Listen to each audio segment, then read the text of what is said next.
Учитывая график и то, насколько загружена администрация, могу сказать, что ни на одну коллегию войти не получилось, кроме коллегии Министерства по делам национальности, потому что, как человек, который занимается непосредственно реализацией внутренней политики в регионе, я могу сказать, что основное ведомство, на которое мы опираемся в своей работе, это как раз Миннац. Итоговая коллегия стартовала с приветственных слов присутствующих лиц, исполняющего обязанности руководителя администрации главы правительства Анзора Мархиева, первого вице-премьера Магомеда Евлоева и других участников заседания. За прошедший год исполняющий обязанности министра Руслан Резович и коллектив министерства с поставленными задачами справились.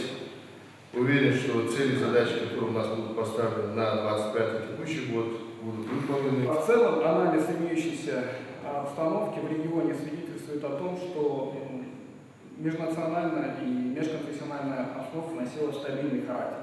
И вот на этих словах я бы хотел чуть поподробнее остановиться, потому что под собой вот эта фраза скрывает огромную работу, которая проводится непосредственно работниками министерства. С докладом об итогах за прошлый год и планах на этот выступил исполняющий обязанности министра Руслан Мизиев. Сегодня ведомство обеспечивает функционирование консультативно-совещательных органов, в том числе Совета по межнациональным отношениям при главе Ингушетии, межведомственных рабочих групп по противодействию идеологии терроризма, примирительной комиссии. Последний орган выполняет важную миссию. Только за прошлый год членам комиссии удалось наладить отношения между 58 конфликтующими сторонами. Основными задачами примирительной комиссии является примирение враждующих сторон, предупреждение совершения преступлений, мониторинг возможных проявлений нарушений законодательства Российской Федерации на почве кровной мести, разработка предложений и рекомендаций органам государственной власти по совершенствованию средств и методов борьбы с правонарушениями. Представители примирительной комиссии принимают активное участие в духовно-нравственном воспитании населения. Участники коллегии рассмотрели деятельность некоммерческих организаций и антитеррористической комиссии. Для предотвращения распространения идеологии экстремизма и терроризма министерство проводит большую информационную работу в средствах массовой информации и в социальных сетях. В массовой информации и социальных сетях были распространены видеоролики с выступлениями лидеров национальных диаспор Ингушетии, осуждающие террористические акты его заказчиков, призывы не поддаваться на провокации и недопустимости совершения противоправных действий. Ведомство осуществляет иммиграционную политику. Ее приоритетная задача – создать условия для успешного освоения приезжими гражданами русского языка.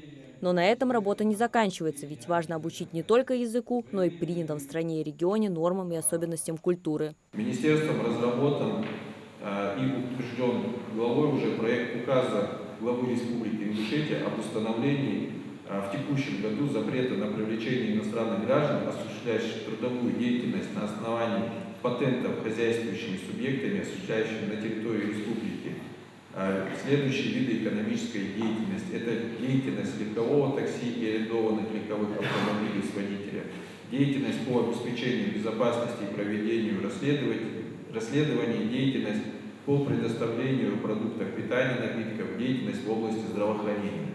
Налаживание связей с дружескими государствами – тоже важная часть деятельности Миннаца. В прошлом году правительственные делегации выезжали в Казахстан и Беларусь. В первой поездке делегация встретилась с властями города Астаны и представителями ингушской диаспоры. Вопросы укрепления связей были основными. С Беларусью же правительство республики последовательно развивает экономические связи. Наша делегация в Беларуси посетила китайско-белорусский индустриальный парк Великий Камень. Были достигнуты договоренности в сфере возможности изготовления мебели, упаковок и иной картонажной продукции по итогам дальнейшего взаимодействия двух сторон. Также состоялся выезд на Минский тракторный завод, где делегация посетила корпус сборки тракторов, выставку тракторной техники. По итогам выезда была обсуждена активизация поставок, возможности открытия торгового дома в Республике Ингушетия и планы по развитию взаимовыгодного сотрудничества. Руслан Мизиев напомнил и о создании в прошлом году группы для размещения беженцев из сектора Газа. Более 180 палестинцев, принятых в республике, были размещены в Назране, в гостинице «Асса». С вынужденными переселенцами провели мероприятия по их обустройству, а юных жителей сектора Газа устроили в школы. Проводится и большая профилактическая работа. Министерство в течение 2024 года с привлечением представителей духовенства и общественности республики В образовательных организациях проведено более 80 профилактических встреч с студентами и учащимися. Проведена профилактическая работа с ингушской молодежью, проживающей и обучающейся за пределами Республики Ингушетия. В докладе представили и данные по итогам совершения паломничества жителей Ингушетии в прошлом году. Ежегодно республике выделяется квота. Была выделена квота для совершения паломничества в количестве 1464 места. В прошлом году фирмой, уполномоченной заниматься организацией хаджа на территории Республики Ингушетия, была определена хадж. Хочу сказать, что 1464 человека, они были все отправлены, благополучно совершили хадж. Подвели и итоги деятельности средств массовой информации, в том числе газеты «Ингушетия». В 2024 году посещаемость сайта издания выросла на 13%. Не забывают и о традиционных форматах, хоть и основной акцент делается на современных формах освещения новостей. Печать получила новые цвета, шрифты, инфографику. Теперь газета не только информативно читать, но и приятно просто держать в руках.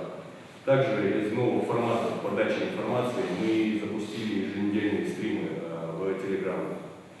Было полностью оборудование студии. В этом году мы запланировали запуск еще одного информационного ресурса на базе газеты «Ингушетия».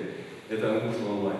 Главной целью является формирование современного информационного ресурса, который не только оперативно освещает новости региона, но и уделяет особое внимание его культурным ценностям. По итогам коллегии прошло награждение наиболее отличившихся сотрудников сферы внешних связей и национальной политики. Республиканский Минац продолжит следовать прежнему курсу, уделяя еще больше внимания деятельности СМИ и налаживания внешних связей. Мария Макиева, Акрамат Дасхоев, Магаз 24.